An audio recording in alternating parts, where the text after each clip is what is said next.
Alright, so before we actually begin the video proper, let me just say, when I recorded this amazingly long analysis and review, I didn't realize that the audio input was not set to my Blue Snowball, so as a result, the audio quality is not where it normally is, so I do apologize.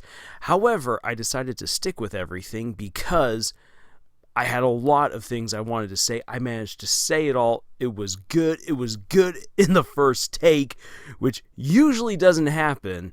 And so I was like, I'm going to save myself the time. The audio is all there. It's just of a slightly lower quality, but that should not impede your enjoyment or understanding of my review and analysis of this episode. And it also gives me actually a chance right now to give you guys kind of a timestamp for the layout of the video right here. So that way you can see where you'd like to go. If you'd like to go straight to writing advice, or if you'd like to hear my rant or my more forgiving review of the original content, here it all is. So I hope you enjoy, and let's get on with the video. Hi there everyone, Lars here from Camille's Harem, not just a podcast for novice writers by novice writers, but also a YouTube channel by novice writers for novice writers, because writing is an adventure, it's more fun with friends, and oh boy, I definitely need you, my friends, to go with me on this particular leg of our journey through writing, because I just came hot off the presses from watching the first episode of The Rings of Power,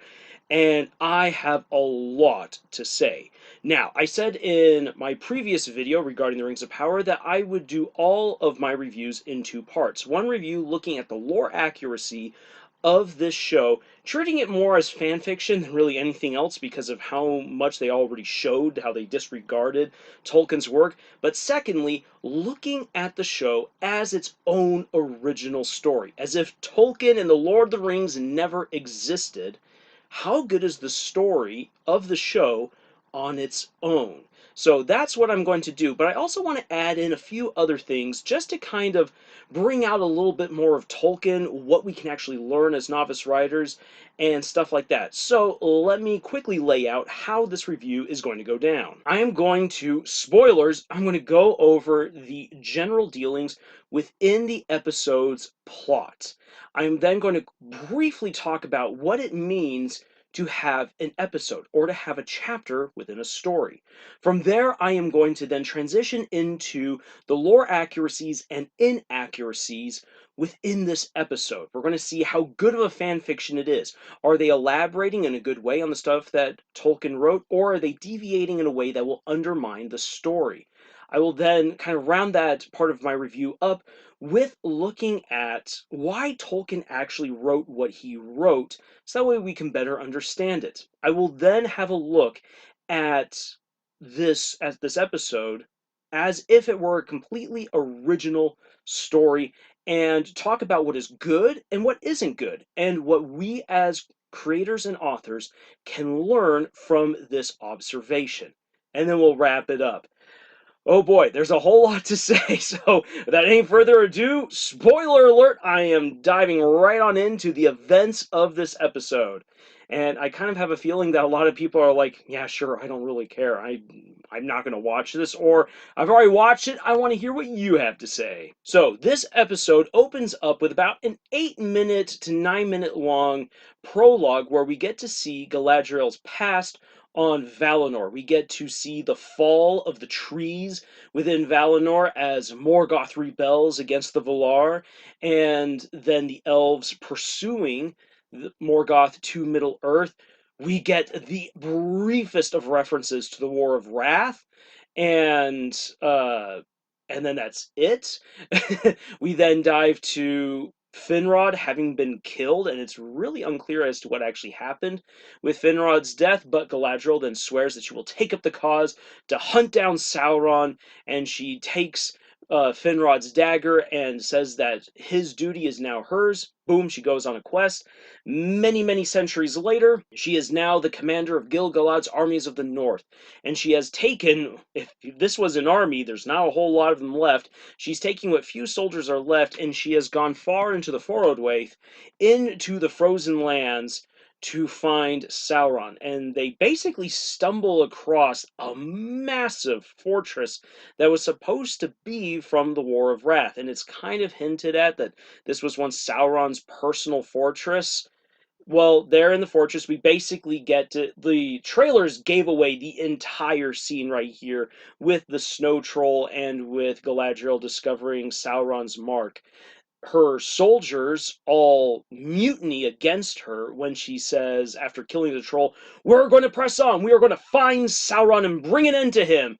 And they're like, "Galadriel, all of the orcs that were here died long ago. There's only one lone snow troll. And the clues that you are seeing, this trail that Sauron left to wherever he might be, he buried very deeply, and there's no obvious sign of anyone having been here for centuries. If Sauron's laying a path for you to follow him, are you even certain that he might still be there?" And Galadriel's really huffy about this, saying evil waits, it does not sleep. Basically borrowing from Boromir right there, and she especially says that to Elrond later on. But because of the mutiny, she can't go it alone, so she is brought back to Lindon. We then have a quick transition on over to the Harfoots, the hobbits, and basically we get an introduction to them in their little traveling community. We're introduced to Eleanor Brandyfoot and her family, as well as some of the other Harfoots that we are going to get to know. And the young hobbits go and pilfer an old farmhouse and farmyard of its rich berries and grapes that have been left behind. Who knows when the last time it was that any humans were around here? And as the hobbits are quickly gathering up their little sweeties and fruits, they are seen by wolves. But these really aren't wolves. They're supposed to be wargs, 25% different. And the hobbits quickly scamper off, and the wolves are going to track them. Because apparently, wolves come in the proceedings of human tradesmen. It's a little thing that's going to probably show up later on in episode 2. Uh, it's almost inconsequential. So we get to know a little bit about the hobbits and their personalities. It's very small. It's a very small town feel. And boom, then we then hop on over to Elrond, who is having a time dictating poetry to himself, writing things on out. Galadriel returns. He's really excited to go talk to her. Galadriel's kind of in an angry mood because Elrond has apparently turned into a great politician since they last saw each other, and she knows that this mutiny is basically going to mean the end of her quest because King Gil-galad is going to use the end of her quest as a way of sending her off to Valinor, which is what he does. He crowns the elves in basically laurels, and it's not actually laurels, it's more like maple leaves. He crowns them in oak leaves and maple leaves and says, "You have done everything that was required of you. The lands are safe. The war is over. You have confirmed that the war is over. And for your centuries of work and hardship and blood spilled, you will be sent off to Valinor for forever, so that way you can rest from all of your toils." Galadriel's really upset about this because she is like, "My quest is not fulfilled. Sauron is out there. I must bring him to justice somehow." And Elrond tries to talk her down. They are at the tree where her brother's likeness has been carved into it, into living memory that will last forever. And Galadriel's like, "Without my sword, without my quest, who am I? I will not heal if I go to Valinor. I will forever have this festering anger in my chest, and it will destroy me." And Elrond is like, "But you will still be you. If you continue on on this quest, you're going to get so many more elves killed. You might die, and I promise you that if any evil should rear its ugly head, as your friend, I will finish your quest for you." And basically, Galadriel's then forced to go with these other elves to sail off to Valinor. We then cut on over to Arondir and Bronwyn. And this is where things get a little bit interesting, actually. The romance is not there. There is nothing to convince me whatsoever about any sort of romance between Arondir and Bronwyn. But apparently, they have been meeting on the side. They've been definitely going at it in all kinds of ways because, as Arondir says, I have done everything to tell you that I love you, except to use the words. And I'm like, oh boy. But where this is really interesting is that Arondir is part of a contingent of elves sent from Lindon to guard the passageways to the south, into Harad. And the humans that they kind of lord over are descendants of the humans who betrayed the elves at the Battle of Unnumbered Tears. And the elves really do not trust these people because, like, if there's anyone who will, if there's any evil still out there in the world, if there's anyone who's going to suddenly switch around and join up with the forces of darkness, it is the descendants of the people who betrayed the elves. And so they're kind of keeping an eye on the humans. They're guarding the passageway to the far south. And it's in this environment that Arondir and Bronwyn meet. Bronwyn has a very impetulant son, Mr. Sweaty, who apparently knows a farmer who is holding a part of Sauron's blade under the floorboards of his barn. Kind of weird. I mean, kind of cool. It's actually really cool to see that some old farmer's got weapons, whatnot, from the first age, hidden underneath his floorboards. But it's that right there is kind of setting things up for stuff later to come. The elves are told because Galadriel's returned and the war is over, all contingents of elves to the far south and to the far east are now going to be reclaimed back to Lindon, and you're going to pick up the pieces of your former life, and we are going to build, once again, great sprawling elven empires. And the humans are kind of okay with this down the south. However, there seems to be some sort of curse going around. And what we discover at the end of this episode is that the neighboring town has been completely obliterated, and there's some kind of disgusting curse that is poisoning the animals. It is rotting flesh, and it is turning cow's milk into black sludge. Mmm, tasty. Meanwhile, the hobbits are a little bit confused because the skies are strange and the comet falls, and basically once again it's everything that you've seen in the trailers. The episode ends with the wizard or what have you falling right on out of the sky.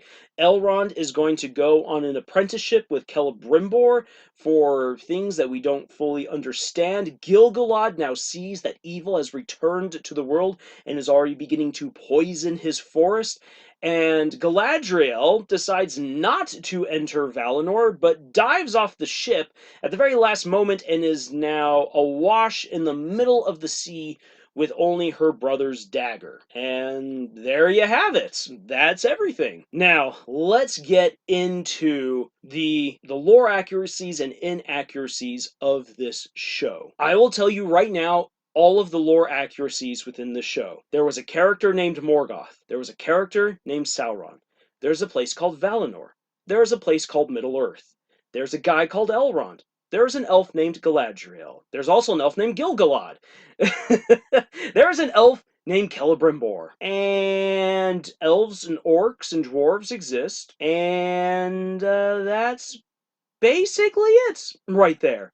Ooh, I do also have to say, because this was a little gem. This actually got me a little bit excited that the elves remember the humans who betrayed them at the Battle of Unnumbered Tears to Morgoth, and that they distrust their descendants centuries, even millennia later. And that was actually really neat to see. But beyond that, nothing, and I repeat, nothing else in this episode was ever penned by Tolkien. None of it. So let's begin with, oh my gosh, with the prologue.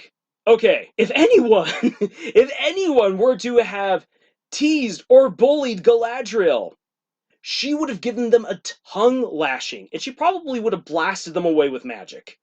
Because no one's messing with Galadriel, not even a young Galadriel. On top of that, she's a princess. She is a princess. No, none of the lower elves would have ever have dared to do any of this to her. And why on earth is her brother Finrod like, you can touch the darkness to sometimes know the light? No, Finrod would never have said that. No, no, no, no, no. Galadriel would never have been bullied, and if anyone had tried to bully Galadriel, ooh, she would have dealt with them personally. Finrod would never have said anything to his sister about touching the darkness because Finrod, as such a mighty, good elf, this guy was a paragon of goodness, would never, never have even entertained the idea of touching evil. Not for a second. Let's also think about this right here. If you're going to talk about Morgoth in Valinor, we need to know about the Valar, and we need to know about the Maiar. By not actually having any explanation for the Valar, which they might be saving for later on the series, I don't yet know, but by not bringing up the Valar, we're actually missing a crucial key to understanding the nature of Valinor and even the nature of Sauron himself. The thing is this, is that the One Ring is so powerful, and it's so important to Sauron because he put his native powers as a Maiar into it. The Maiar are just a step beneath the Valar in terms of power, and Sauron was one of the mightiest of the Maiar. So by creating the One Ring and putting his Maiar powers in there, that is how he's able to corrupt and destroy anyone who tries to take that ring and claim it for their own. It is why he cannot be killed unless the ring is itself destroyed. Sauron was incredibly intelligent, and one of the ways that he made everything work was that he was a Maiar, not just some sorcerer like what Galadriel says. So Sauron has actually been knocked down a few pegs in terms of power. It actually makes Sauron look like a real flunky, like a pansy. Whereas the Sauron that we see in the Lord of the Rings, this guy is not to be messed with in any kind of way. And when you read the books, holy cow, he's even worse. He's even stronger, more powerful. It's one of the many reasons actually why Sauron is one of my favorite villains in fantasy, even though you don't actually get to see a whole lot of him, because what you do get to see of him, he is devious, he is clever, he is vindictive, he is powerful, and he uses everything to his advantage. So it's really, really neat. Another thing that the prologue immediately just omits and therefore gets wrong, and this is important, is that the elves didn't just all suddenly leave on this massive grand crusade to defeat Morgoth. And why should they even bother with defeating Morgoth? Well, let's see here. First of all, it's the Noldor who do this. And the Noldor do this because Morgoth slayed their High King and stole Feanor's Silmarils, the mightiest, most beautiful, most holy gems in all of Valinor, which have the light necessary to redeem the trees that will bring light back to Middle-earth. If those Silmarils are not retrieved and then used in order to save the trees, then the entire world will be plunged into darkness, and requires a powerful spell and song from Yavanna in order to create the sun and the moon. And oh my gosh, there's so much beautiful mythology and history that is just lost because we don't know about the Valar. We don't have the story of Morgoth destroying the trees. I wanted to see that. I wanted to see Morgoth come with his spear and just skewer the trees, with Ungoliant the spider coming and latching onto the trees and just sucking the life out of them and bloating herself into this massive monster, and the Silmarils being stolen. And yes, this is all stuff that they could have put in. It's not even a matter of rights. They could have actually put this into the prologue, but they decided not to. And by doing that, all of the continuity and context for understanding things within Middle-earth is gone. The Doom of Mondos isn't even in here, which actually makes Valinor suddenly become very culty, and it then means when Galadriel is told to go back to Valinor, well, it's made as a punishment, which it shouldn't be. Returning to Valinor is a boon. It allows you to heal yourself from all of your woes and return to a land of pureness and goodness. And oh, I hated it. I hated the ending so much because it was so culty. It was so awful. They spat Tolkien in the face and slapped him around a little bit. It was awful. The elves don't suddenly break into some cultish singing as they stare off into the light. No! The rain clouds part, and you then see the beauty of Valinor all around you. And the music comes from the elves as they sing in happiness and in praise to the Valar and Iluvatar. And it's that music that washes over you and tells you, you have come home. You have returned home to God, to Valinor, to the Valar. It is supposed to be one of the most beautiful things that's supposed to be beyond words. And that's why Peter Jackson didn't even put it into the movies, because it is a moment that you can almost not capture because it's meant to be just so powerful. Whenever I read that scene where Frodo goes to Valinor, it brings me to tears because it's so incredible. It is a moment that would take so much care to really bring it about, which is why I think that in the Peter Jackson films, they had Gandalf quote that quote that paragraph where Tolkien describes going to Valinor. He describes that to Pippin, and it's such a beautiful scene in the movie in Return of the King. Here, this is just turned into a cultish moment. And Galadriel throws herself overboard without any plan? Oh my gosh. It's so bad. It's so bad. And Galadriel's, once again, she's just absolutely ruined in this first episode. I've already brought up at length everything they've gotten wrong with Galadriel, but let me repeat again, she should be married, she should be a queen, she should be a mother at this time. Her beauty is just incredible. In her hair is the light of the trees. She says, I feel the light of the trees upon my face. No, it should be in your hair. Feanor, your cousin, wanted to take your hair and put it into a gem so that way he would forever have your beauty preserved for himself, which is a really crass and weird thing. And it's once again one of the reasons why when Gimli asks for one hair for a golden head and she gives him three, the elves all gasp because they know the story that Galadriel just gave to Gimli, a dwarf, something that Feanor, one of the mightiest elves in all of history, could not get because Galadriel saw in his heart the evil that was within.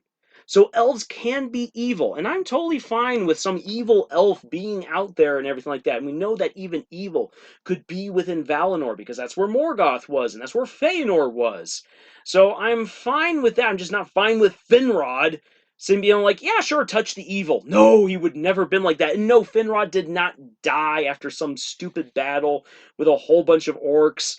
And he died saving Beren. And I have to bring this up because this is something that for major Tolkien fans, they will see this and they will recognize it. And when you recognize it, you should realize it is a slap and a punch in the face to Tolkien. In the Grove, where they have memorials to all of the elves who died in the war against Morgoth, they have a carving of Luthien and Han the Hound of Valinor. Ooh, that made me so angry because the reason why that's there, and Beren isn't in that grove, even though Beren is the first and mightiest of elf friends, they did not put him there because they wanted to emasculate Beren. And Luthien was not a warrior.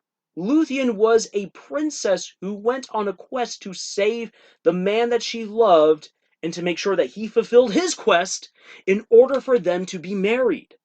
And that's beautiful right there because it's her totally getting out of her comfort zone, out of everything she knows, and being guided by Han, the Hound of Valinor. And man, the Lay of Beren and Luthien is so amazing, and I'm so glad that Amazon did not have a chance to adapt it because they would have ruined the Lay of Beren and Luthien right there in that one scene with that one carving. I can already tell what they would have done to it, and man, it makes me angry that they would even still, in some backhanded way, twice over, insult one of Tolkien's greatest stories and his greatest love story that he patterned off of himself and his wife. The disrespect makes my blood boil. And again, we could be here for a very long time just going over all of the things that this show has already gotten wrong. If I were to slap a percentage onto what is actually lore accurate, it would be at most 5%, probably less. This episode has gotten an absolutely failing grade in terms of canon continuity, of lore consistency. It's all wrong. And so I'm just going to quickly just kind of bullet point things right here. Gil-galad was not a douchebag. Gil-galad was a valiant, noble elf. He was the High King of the Noldor in Middle-earth. And he was wise, and he was kind.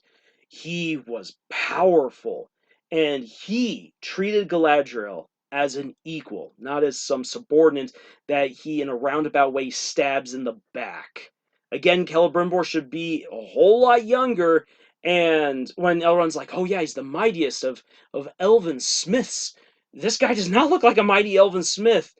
He should look the part. He should look ripped, young, beautiful, and when we're talking about like new things that he's crafting, this guy's already crafted some amazing works to try to save Middle Earth. Another thing that should also be out there is that Sauron was already known by this time, because we're coming to the end of the Second Age. Sauron had already declared himself.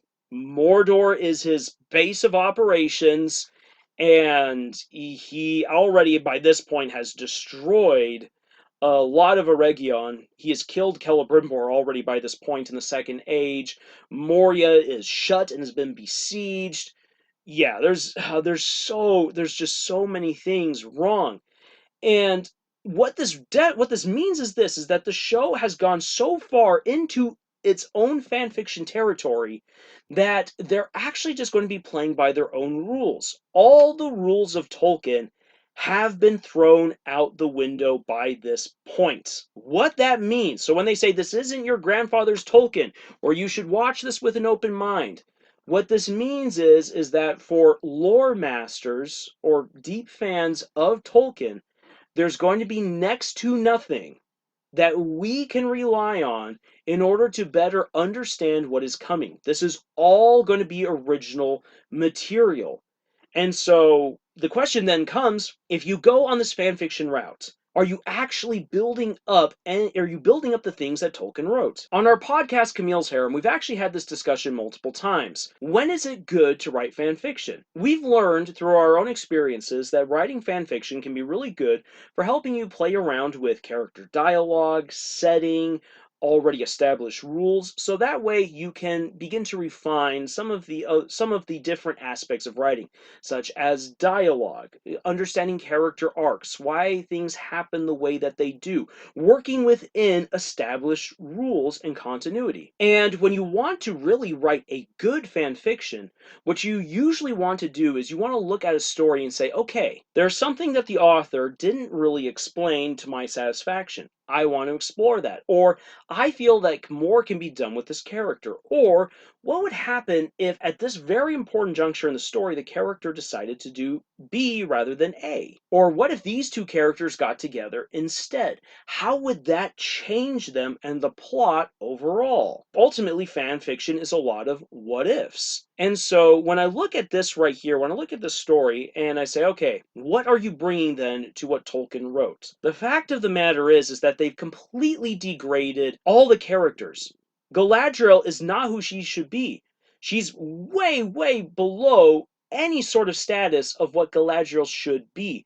And what we're given is a lady hell-bent on revenge, full of piss and vinegar, who has gotten, from what we could assume, thousands of her fellow elves killed, to the point that those who are left over are just fed up with her. They mutiny. And there is nothing in this episode to suggest that she is in any way a good leader beyond that she put a coat around a freezing elf. That's what she did. Her orders make no sense. She leaves her men and women behind. She does not lead in a way that that really inspires confidence, nor are her orders any kind that allow for her people to really protect themselves and to take control of any setting or situation that they're in. She is an awful military leader. She's just merely hell-bent on revenge with no real evidence to support any of her claims. She is by far the weakest character. Elrond is not where he should be. Gil-galad is not where he should be in terms of their personal arcs. And as such, they feel kind of flat. Now then, we're in the very first episode, so they intend to take them on arcs, presumably, but these are very clearly not the characters that we know in any capacity. In any capacity. These are not the characters that Tolkien wrote. As such, really, the writers have done nothing to add to Tolkien's lore. They have only taken what they wanted and are running off in their own direction. As a fan fiction, this adds nothing to Tolkien. It only takes, desecrates, and insults. As such, this is actually one of the worst fan fictions I have ever come across. It is not the worst. Oh boy, if you want to see one of the worst, you can listen to our epic readings of The Secrets of Shiobi, which is a Naruto fan fiction, or you can also listen to our horrible epic readings of Sonic High School. Those are easily some of the worst fan fictions I've ever come across. But to be honest, Rings of Power is one of the worst fan fictions I have ever seen. Honestly, I laughed continuously watching this because it was so bad. It was a parody. This is not meant to be a comedy, and I was laughing as if I was watching a Monty Python sketch because it was so bad. Now then, why does any of this matter? Well, let's look at this from Tolkien's perspective. Why did Tolkien write what he wrote for Middle-earth? I'm going to have a look here at Galadriel. Galadriel is an absolutely fascinating and very important character across all ages of Middle-earth. She's a young elf who was a favorite of the Valar.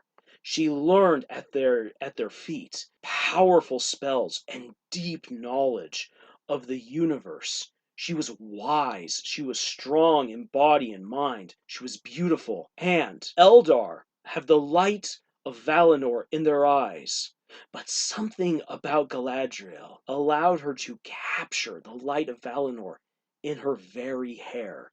She became one of the most beautiful elves, and only Luthien and a handful of others like Arwen could rival her or surpass her in terms of beauty, but few could ever surpass Galadriel in wisdom. Now then, this makes Galadriel seem like a paragon because she's so good, she's so beautiful. It makes her sound like a Mary Sue, and then as such, you're like, okay, so the Rings of Power's showrunners could then write her as a Mary Sue and get away with it. But not so fast. Galadriel was proud. Like her cousin Feanor, she had a very prideful heart, and she wished for dominion and power. She saw what the Valar had, and she wanted that for herself. But she knew she would not have it on Valinor. And so, her heart, like many others of the Noldor, began to wander towards Middle-earth. So when Morgoth betrayed the Valar and murdered their High King, and stole the Silmarils, and Feanor swore vengeance, many of the Noldor joined him, including Galadriel and Finrod, even though they did not agree with Feanor.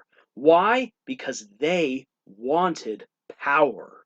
So, Galadriel was part of the kinslaying. Galadriel had the doom of Mandos proclaimed upon her, that she would not be allowed to return to Valinor, that she would have to suffer the consequences of her choices unless she turned back immediately. She did not turn back, and as such, she would be doomed to sadness and suffering until she atoned for what she had done and would finally be allowed to return to Valinor. Galadriel goes to Middle-earth, and she falls in with King Thingol of the Sylvan Elves, and she becomes kind of a ward underneath him and learns how to be a true leader of the elves in a kingdom where the elves and the dwarves actually get along. So Galadriel learns how to get along with other races really quickly. Galadriel goes through a time of actually learning now what it means to really be a leader. Sure, she learned all these great things from the Valar, but now putting them into practice, that's something else. And she's truly suffered in many kinds of ways. But her pride still refuses to allow her to take the Valar's forgiveness and invitation to come home after the first age. Because now that Morgoth is defeated, she's like, I can claim a kingdom for my own. And Galadriel goes and she does that. And she cares for Middle Earth, she cares for elves, she cares for dwarves, she cares for humans. And that love for Middle Earth leads her to a new kind of pain, the pain of a mother, as she begins to realize that she can't always be in control and that horrible things will happen. And it makes her grow even wiser. And she uses that wisdom to help others in the war against Sauron and to defeat him. Finally, in the Third Age, when Frodo Baggins comes to Lothlorien with the One Ring and presents it to her and gives her the opportunity to have what she had always wanted. She, being such a mighty elf, one of the mightiest Eldar in all of Middle-earth's history, could have challenged Sauron face to face. But instead, she decides to turn aside. And she finally gives up on her dream, on her ambitions, on her pride. And that's why she says, I have passed the test.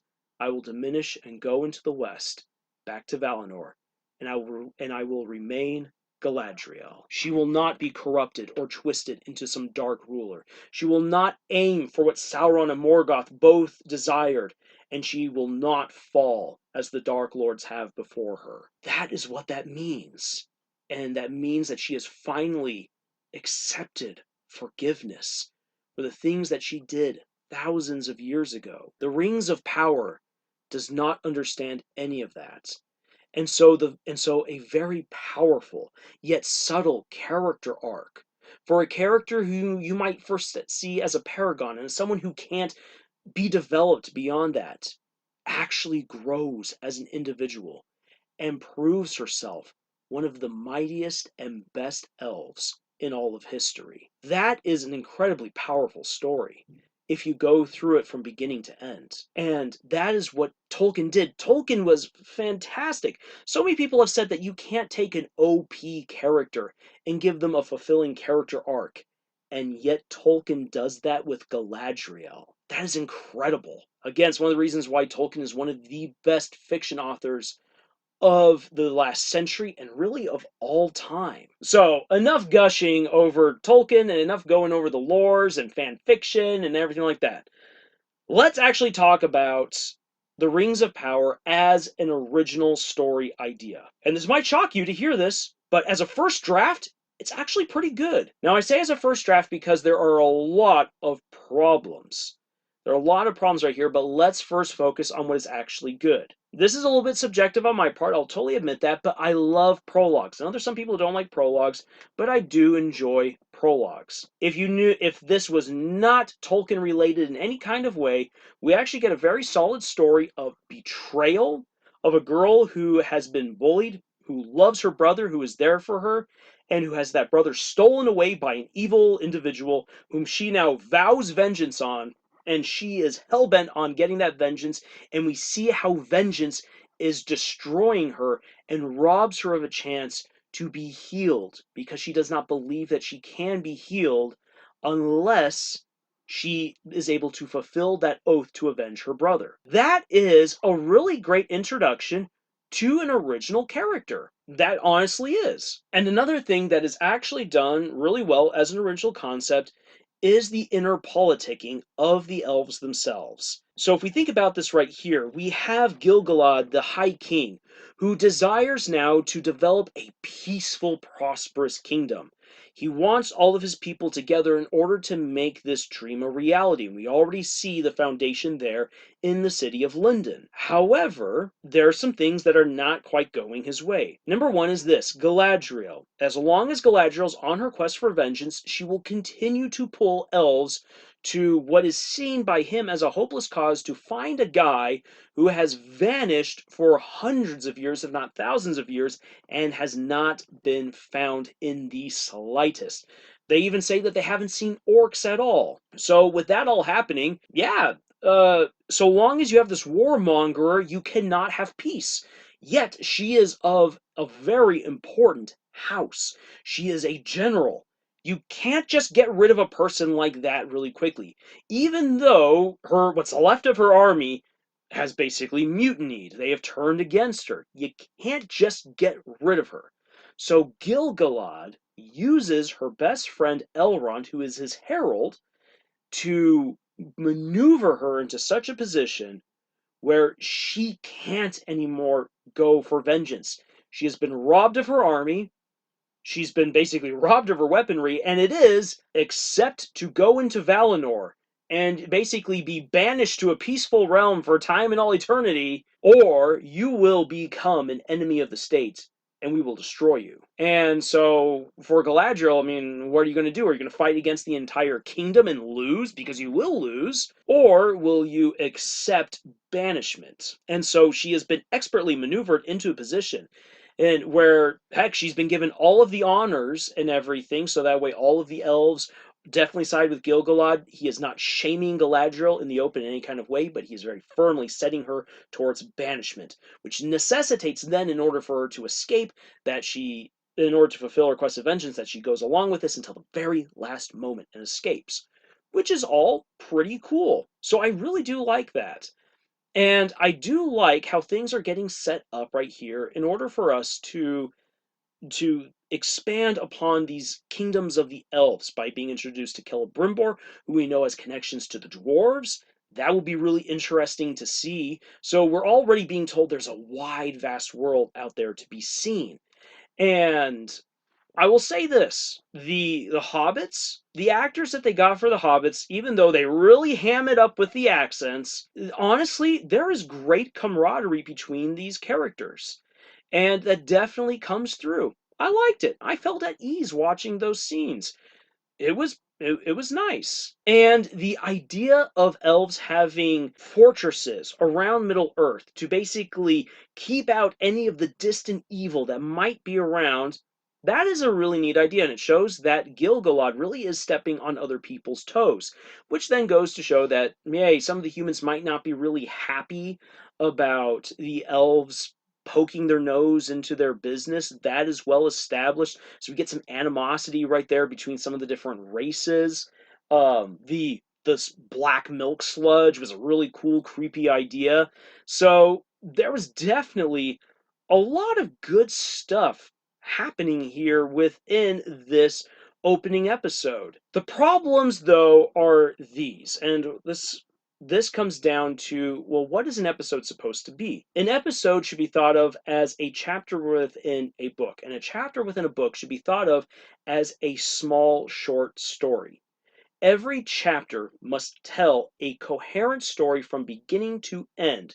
So that way, you have an ending. You have a satisfying ending to that chapter, but it leaves you wanting more, which makes you turn the page to the next chapter. An episode should do the same. It leads you from beginning to end within that episode, and it still leaves you wanting more. You can have cliffhangers, but the cliffhanger must still have resolved in some kind of way something, so that way that story, that small story, is fulfilled, and you're definitely wanting more, so you're going to go and you're going to watch the next episode. The problem with this episode is that this was a massive round of introductions. As a massive round of introductions, the only complete story that we get is the prologue, the first 8 to 9 minutes. And what that then means is, okay, we actually get this really cool prologue, which, as its own original thought, I really enjoyed as its own original thought, but everything else is superfluous. Everything else is superfluous fluff. And Yeah. As such, it felt like it was eating up time. And you don't want it to be that way. You do not want your story at any time to just kind of meander. And if a story meanders at the beginning, you will immediately lose people's interests. I would not be surprised if a number of individuals who know nothing about Tolkien are watching this and actually decide not to return for episode 2. And the reasoning for that is because it meanders. We're just given a bunch of introductions without any real story. We're given a bunch of hooks, but not enough bait for us to continue on.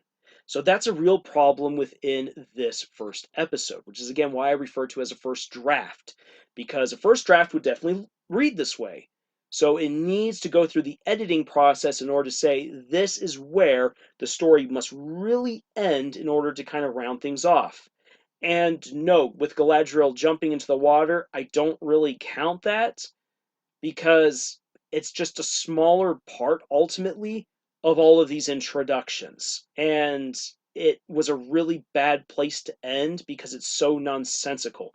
If she had taken like a dinghy or something like that, that would have made sense, but she's just floating in the water in the middle of the ocean.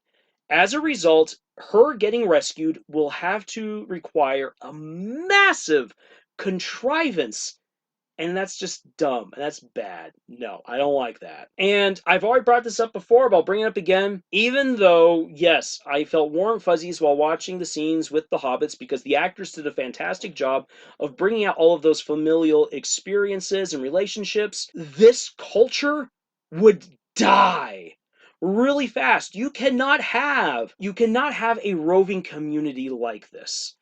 With all of the stuff that they have, you have to settle down. You can't just pack up forges whenever you feel it willy nilly and then march on off.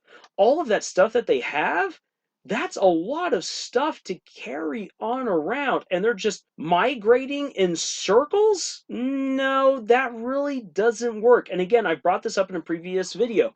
Having nomadic farmers is actually real, but they are nomadic in a historical setting because they're hunting stuff. The Harfoots aren't hunting anything; they're just gathering things.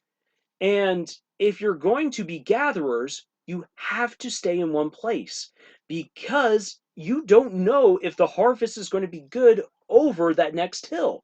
It is better to stay put and cultivate and have a better chance of surviving. And being a nomadic people, the leader of the hobbits right here, Mr. Henry Lenny, whatever his bucket is, I couldn't even be bothered to remember this hobbit's name, if I'm being all honest.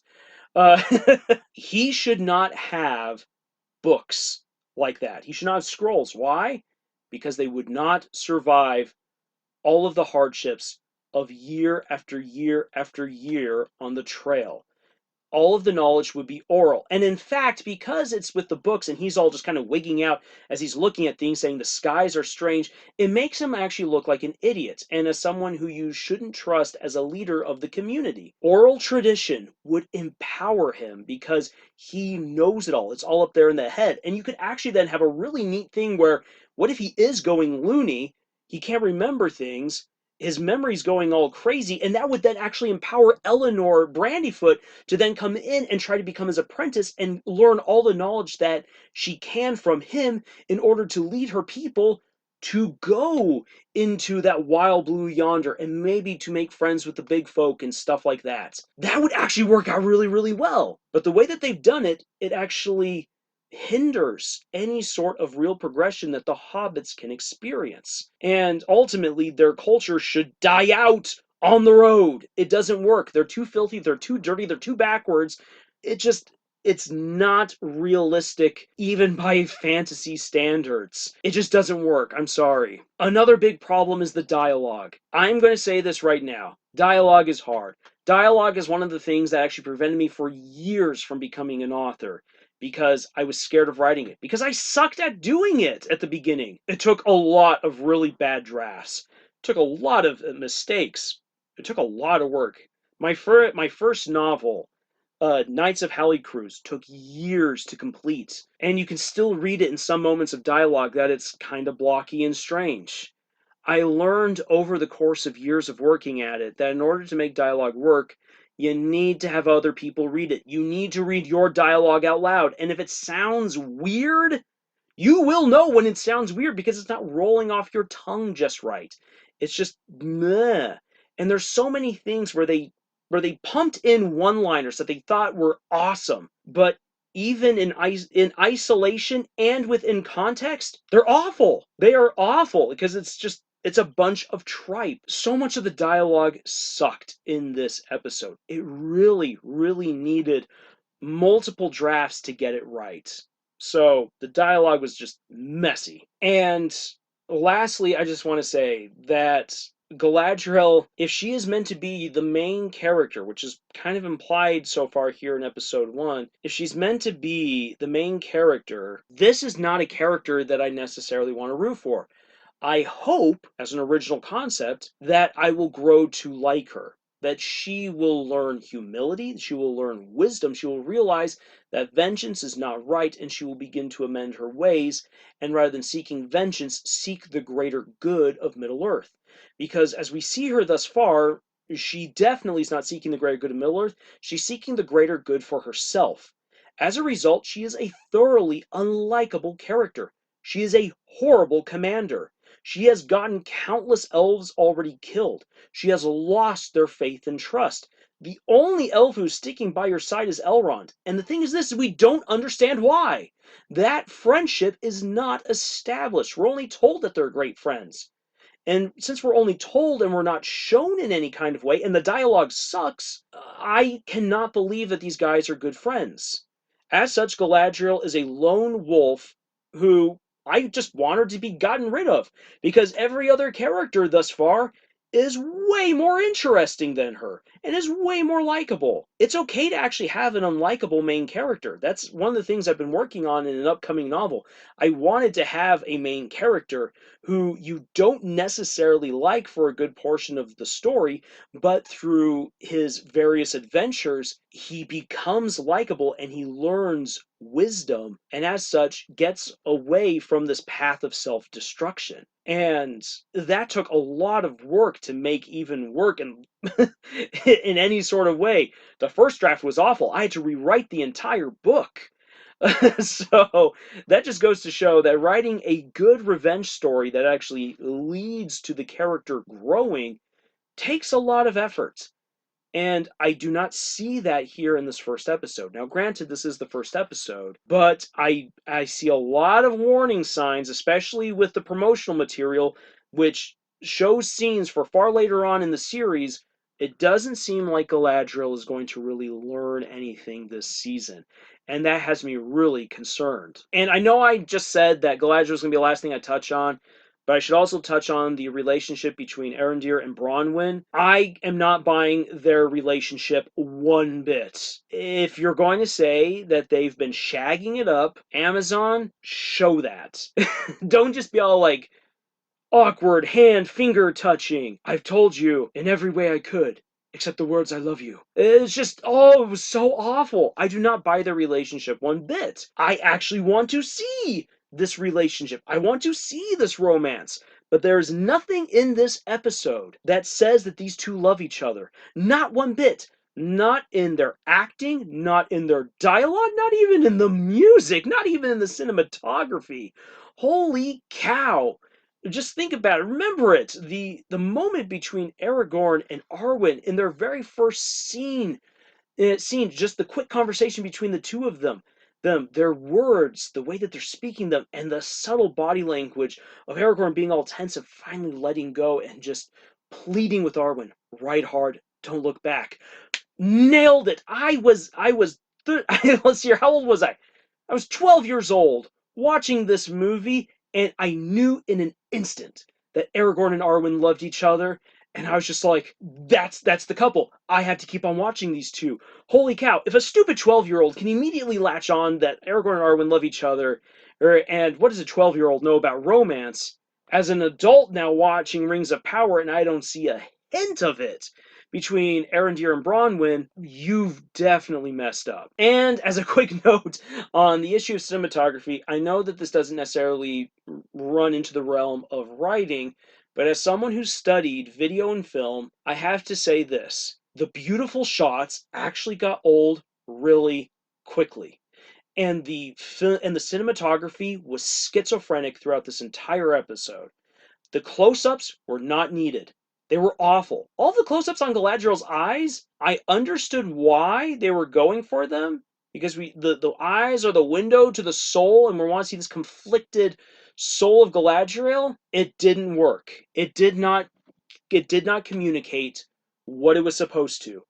I got a close-up of someone's eyes, and she was giving me dead fish eyes most of the time. I'm not going to fault the actors and actresses for being bad because it's hard being an actor, and I'm going to say that they're doing the best that they can with what they were given. But the cinematography was bad, the direction was bad, and the sweeping shots were not good. One of the ways that they were not good is we weren't able to linger on them. Where was the majestic music like what the Lord of the Rings trilogy had?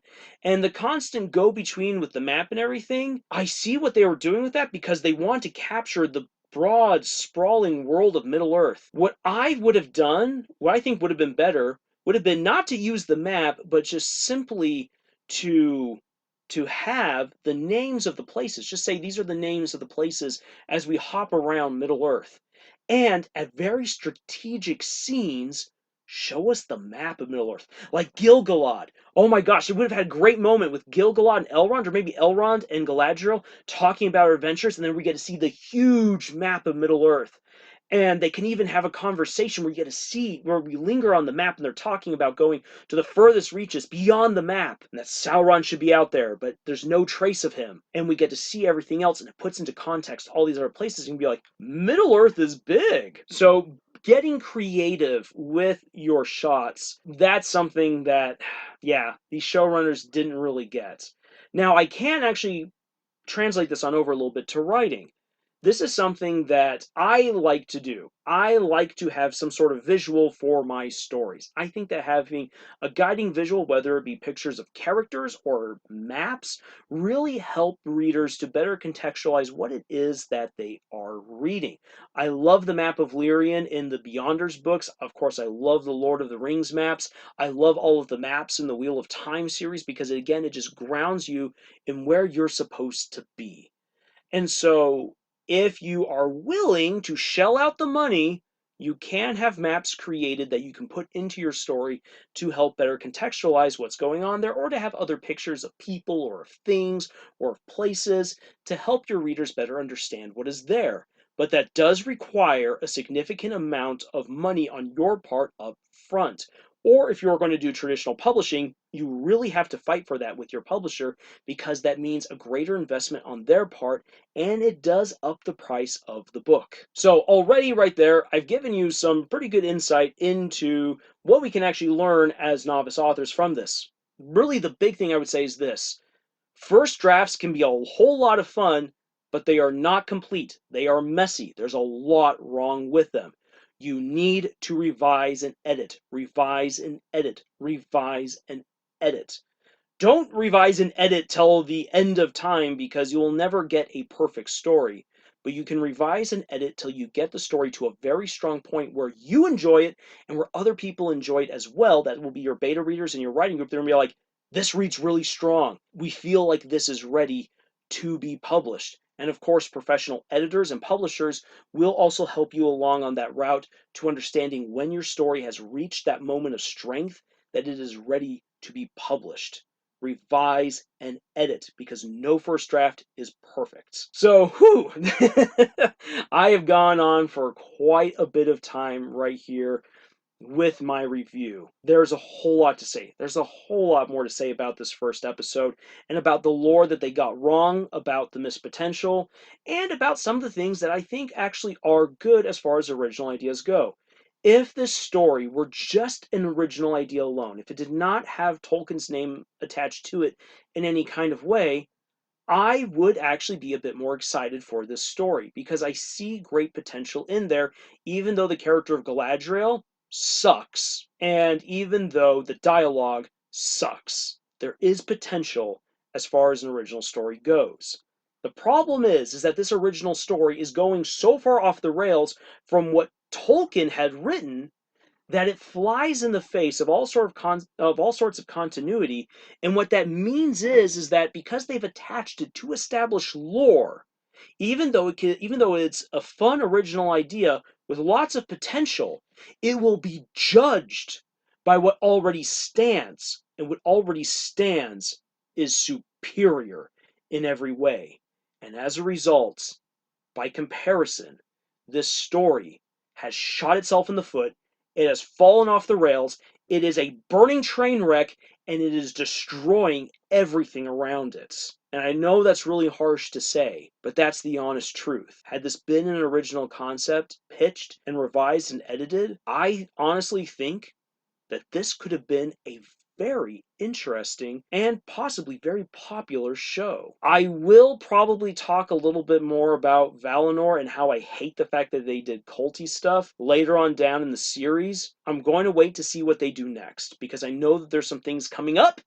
I'm not excited. I am not happy about it. So I'll save that rant for later. Right now, let's let episode 1 stand, and I'll be looking at episode 2 right as it airs, and I will have that review for you as soon as I possibly can. So, in the meantime, if you're looking for more writing advice or for more reviews, please check out what we have here on our YouTube channel. Please also go check out our podcast, Camille's Harem, found on Podbean, iTunes, Google Play, Spotify, the works. We have writing exercises for all you novice authors out there on our Pinterest page, and we would love for you to join our growing community of novice authors. Links for all that and more are down in the description below. Thank you for joining me on this long, wonky leg of this adventure that we call writing.